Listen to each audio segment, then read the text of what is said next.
Entonces, hoy 16 de junio, continuamos con las clases virtuales. Ustedes son el grupo A y sigamos con la lista. Alejandra Caro.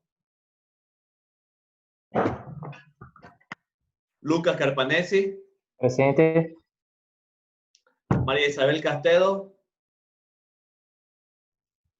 Bernardo Chávez. Presente, doctor. Elvis Choque. Presente, doctor. Bismar Coca. Presente, doctor. Aniel y Pamela. Arenca Nicole. Presente, doctor. Jessica Cruz.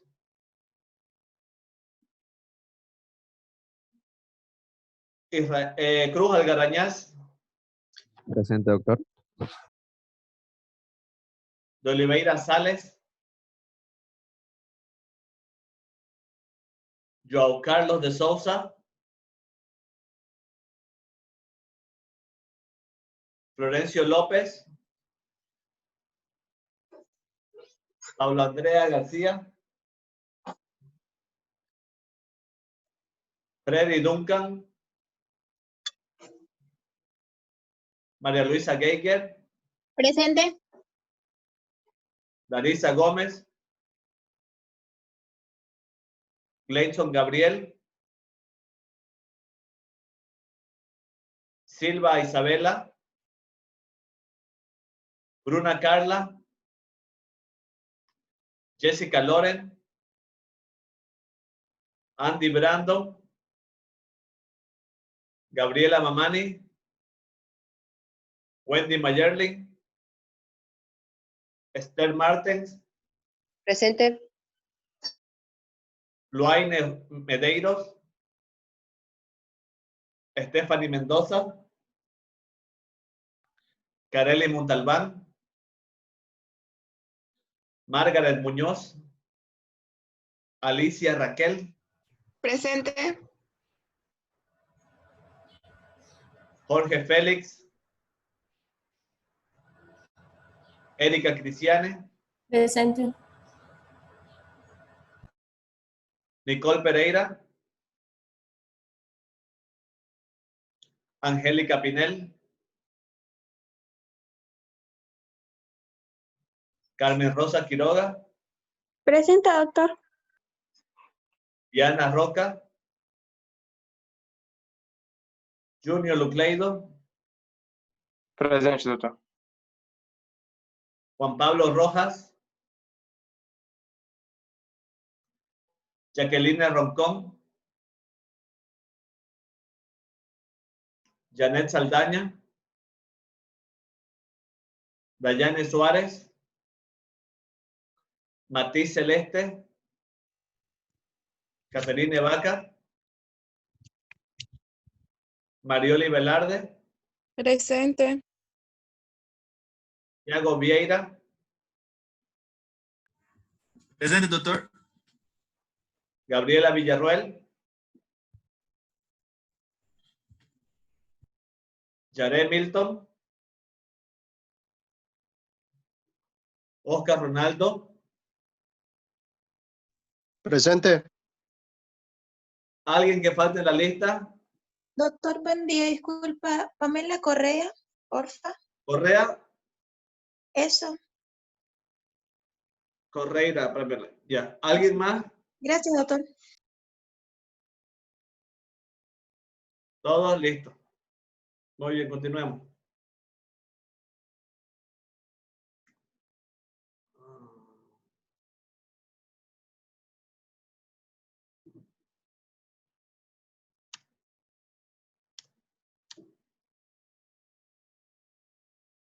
Ya.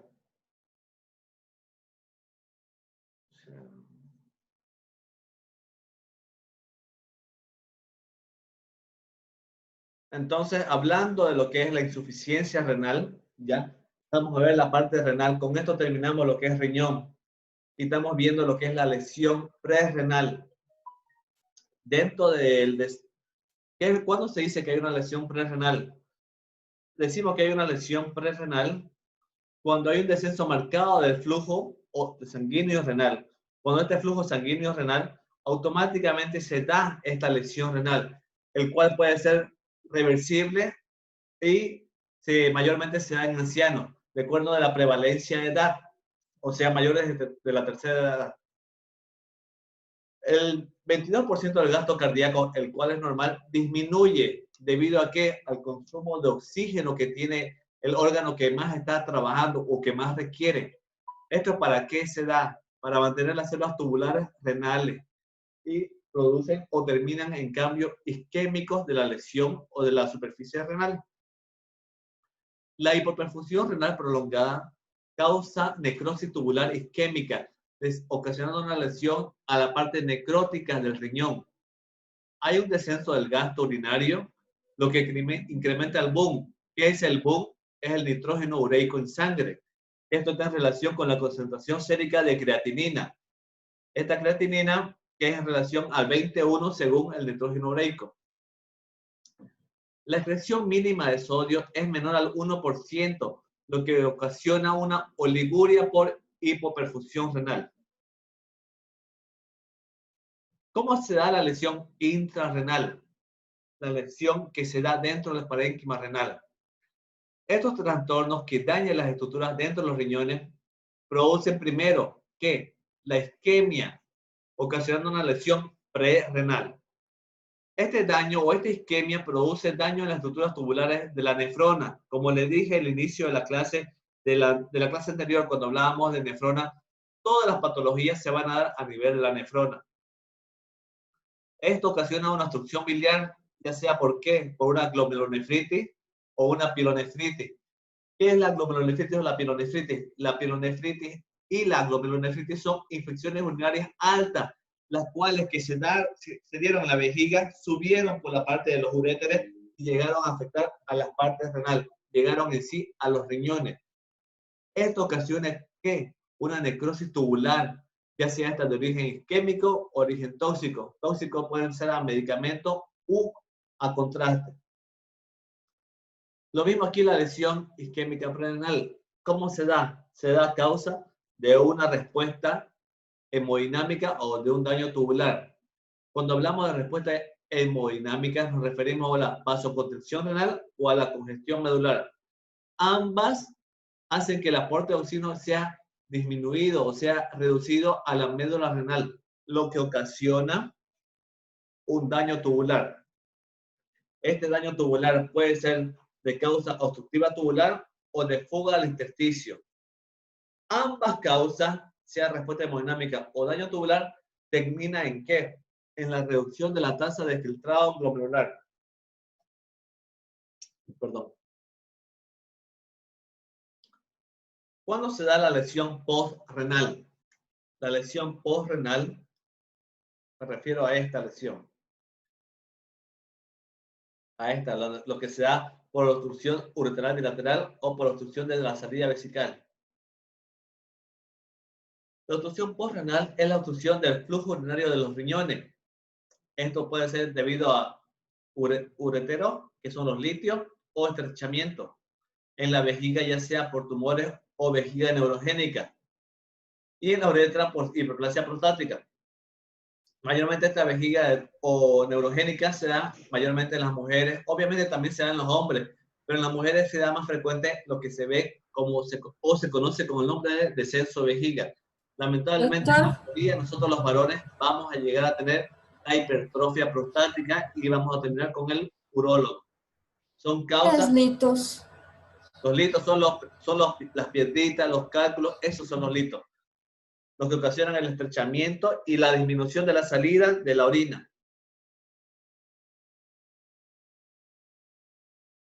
¿Cuáles son las complicaciones en la insuficiencia renal aguda intrínseca? Complicaciones de la insuficiencia renal podemos tener bastante. Dentro de las más frecuentes tenemos cuáles, las complicaciones cardíacas, pulmonares, neurológicas, gastrointestinales, infecciones en general, hematológicas y nutricionales. Cuando hablamos de las infecciones cardíacas más frecuentes, tenemos cuáles. La insuficiencia cardíaca congestiva, que es el aumento o el tamaño del corazón, la arritmia cardíaca y las pericarditis. estas tres patologías ya las vimos cuando hablamos de temas cardiológicos. Dentro de problemas pulmonares o complicaciones pulmonares en la insuficiencia renal, tenemos cuáles. Los problemas como sea la neumonía, el edema pulmonar y el distrés respiratorio del adulto. Mayormente se da la causa a la inspiración. A diferencia de las complicaciones gastrointestinales, que son las complicaciones como ser la hemorragia digestiva alta. ¿Cómo sabemos si es una hemorragia digestiva alta o baja? Depende de dónde se da el sangrado. Si el sangrado es por encima del ángulo de Treitz, es una hemorragia digestiva alta. Si el sangrado es por debajo del ángulo de Treitz, es una hemorragia digestiva baja. Obviamente, cuando nosotros vemos al paciente que hace caquita negra oscura con estrías de sangre, pues automáticamente ya sé que es un sangrado de una hemorragia digestiva baja. ¿Por qué? Porque esta sangre ya hizo todo el recorrido del tubo digestivo. Hasta eso ya la sangre ya se coaguló, ya perdió la oxigenación, el tiempo de vida media de los eritrocitos, de la hemoglobina, ya murió. Por eso es que la sangre llega toda coagulada, oscura, como si fuera melena, como si fuera petróleo. Pero si hay un sangrado también por el anito, por el ano, pero ese es un sangrado rojo vivo, quiere decir que la sangre todavía sigue viva. ¿A qué me refiero? Esa sangre puede ser, ¿por qué? Por un hemorroide, puede ser por una fisura, puede ser por una fisura anal o una fístula centinela, independiente sea el motivo. Pero son complicaciones gastrointestinales de la insuficiencia renal. Cuando hablamos de infecciones generalizadas, me refiero a cuál, a los problemas pulmonares, a los problemas de las vías urinarias o a infecciones quirúrgicas que se dan dentro del quirófano, intraoperatorias. Causas hematológicas, ¿cuáles son las complicaciones que tienen? Anemia y tendencia al sangrado. ¿Por qué? Por alteración de los factores de coagulación. Anemia se da, ¿por qué? Porque no coagula bien la sangre y seguimos perdiendo eritrocitos. El paciente tiene hematuria, que es el sangrado por la orina.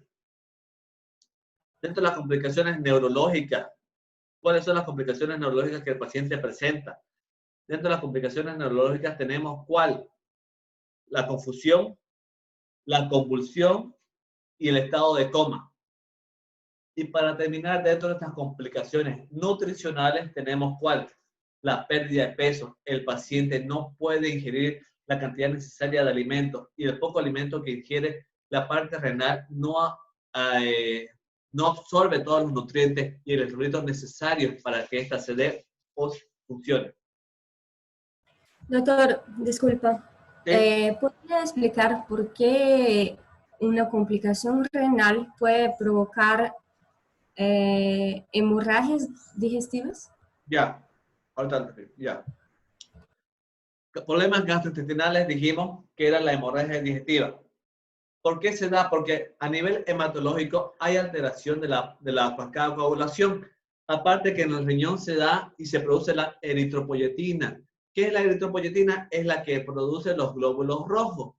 Cuando esta eritropoyetina no se da, automáticamente a nivel del ángulo de Treitz, donde está la cascada, donde está ¿qué se llama?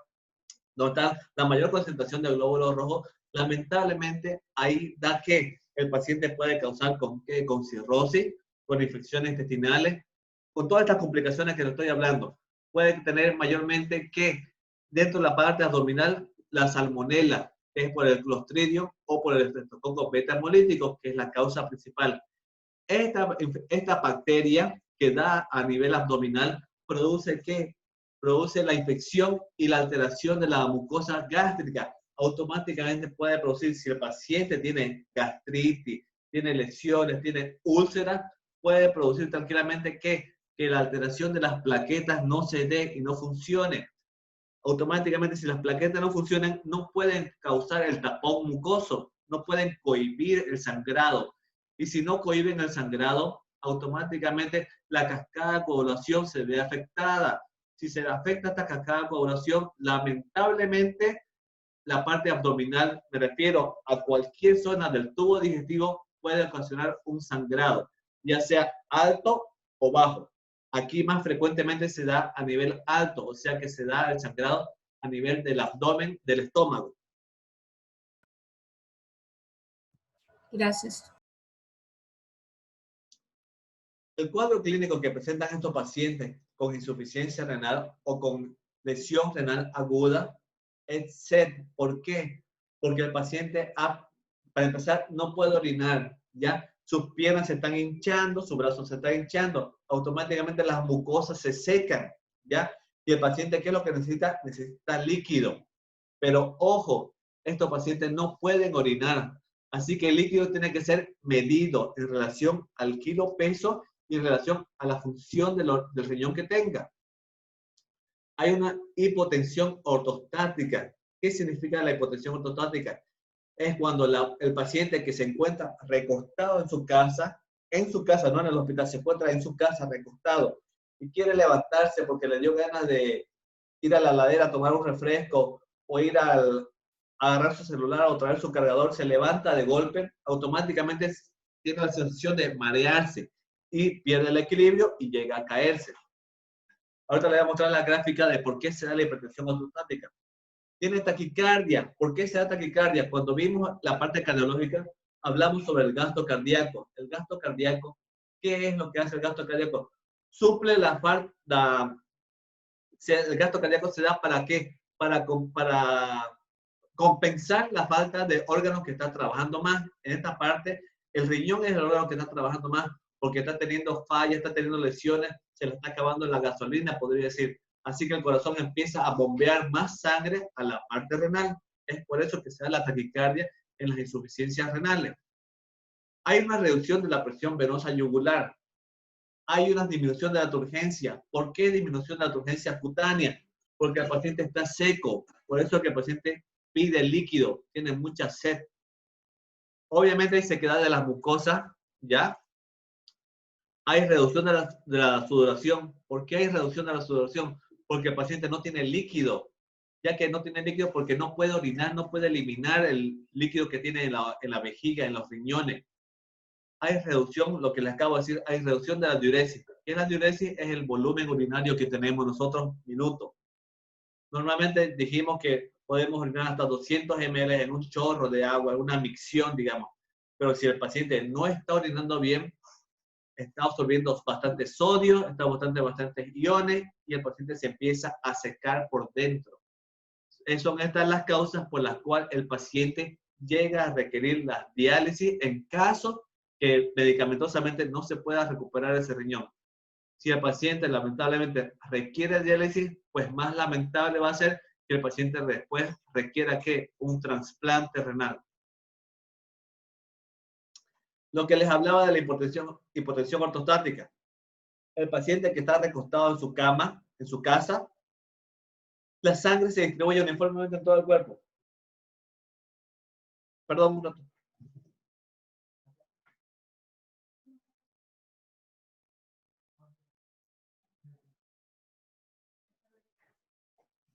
Perdón.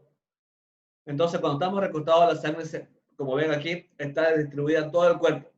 No hay problema. Está fluyendo en todo el cuerpo. Me refiero a cabeza, tronco, extremidades, abdomen, todo. Pero cuando nosotros estamos levantándonos, obviamente hacemos un signo de péndulo. Nos empezamos a levantar. Y obviamente la sangre se baja hacia los miembros inferiores. Cuando nos incorporamos, los reflejos aumentan rápidamente y distribuyen la sangre en todo el cuerpo. ¿Qué significa esto? Que cuando nosotros nos levantamos y nos sentamos, deberíamos quedarnos por ley de 3 a 5 minutos sentados. ¿Para qué? Para que la sangre y el flujo se redistribuyan. ¿Por qué? Porque cuando se alteran estos mecanismos y si uno se levanta de golpe y ya nomás quiere caminar, al levantarse rápidamente la sangre se acumula en las partes bajas. ¿A qué me refiero? Que la sangre por presión o por decúbito va a bajar ¿hacia dónde? Hacia miembros inferiores, ¿ya? Y hacia el abdomen, solamente hasta ahí. Es por eso que cuando nosotros cuando algunas personas se desmayan, obtienen pérdida de conocimiento o se encuentran mareados, O cuando ustedes ven los partidos de fútbol, cuando se caen, tienen un golpe o se desmayan espontáneamente, ¿qué es lo que se les hace? Se les levantan los miembros inferiores, ¿ya? ¿Para qué? Para que la sangre fluya. ¿Hacia dónde? Hacia la cabeza, hacia el cerebro, para que pueda oxigenar y pueda volver en sí. Esto es lo que se conoce como hipotensión ortostática. ¿Cómo se realiza el diagnóstico clínico en pacientes con lesión renal? Bueno, puede haber factores de riesgo, como ya hablamos, de los prerrenales, los renales o los postrenales. Incluye la edad. Acuérdense que dijimos que mayormente eran personas de mayor edad, ancianos mayores de 55 años. Enfermedades condicionantes, como ser patologías de base. Nefrotóxicos, como ser los fármacos, algunos contrastes que ingerimos, o las hemólisis. ¿Qué es la hemólisis? La destrucción de los glóbulos rojos. Eso sí, en lo que vamos a hablar, a lo que es la lesión renal. Ahora vamos a ver lo que es la insuficiencia renal crónica. Antes de yo mostrarles este tema de insuficiencia renal crónica, quiero que vean el video de insuficiencia renal crónica que les mostré al grupo B hace minutos y pudieron escucharlo. Espero que ustedes también puedan escucharlo. Se lo voy a compartir.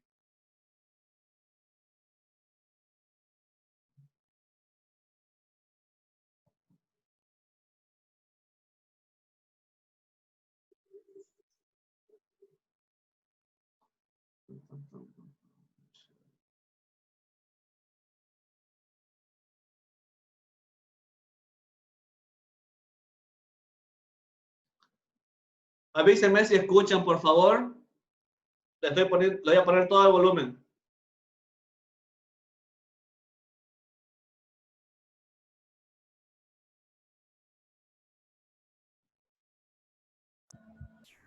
No se escucha. ¿Ah? No se escucha, doctor. Pucha. Lo raro, como les digo, es que no sé qué está pasando con el Zoom, porque el grupo anterior sí lo escuchó excelente. Lo escuchó excelente todo el video. Voy a volver a abrirlo, a ver.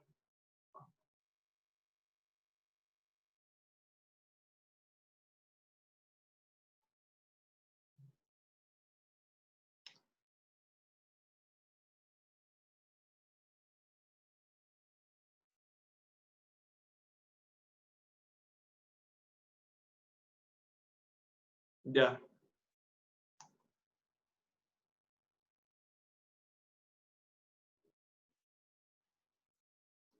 A ver, ahora se los comparto nuevamente ahora. Avísenme si escuchan, por favor.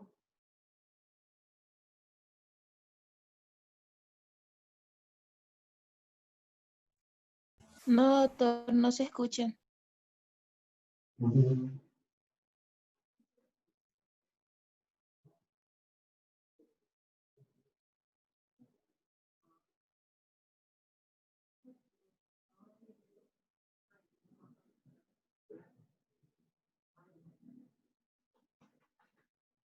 ¿Se escuchaba o no? No, doctor. No, no se escucha. Nada. Ya. Ni modo. Ya. Bueno, sigamos con la clase entonces.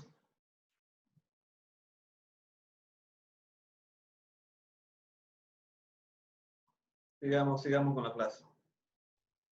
Doctor, ¿Sí? no sé si nos puede dar unos minutitos. Tengo algunos compañeros que querían preguntar algunas cosas sobre el examen. Ya. A ver, pronto.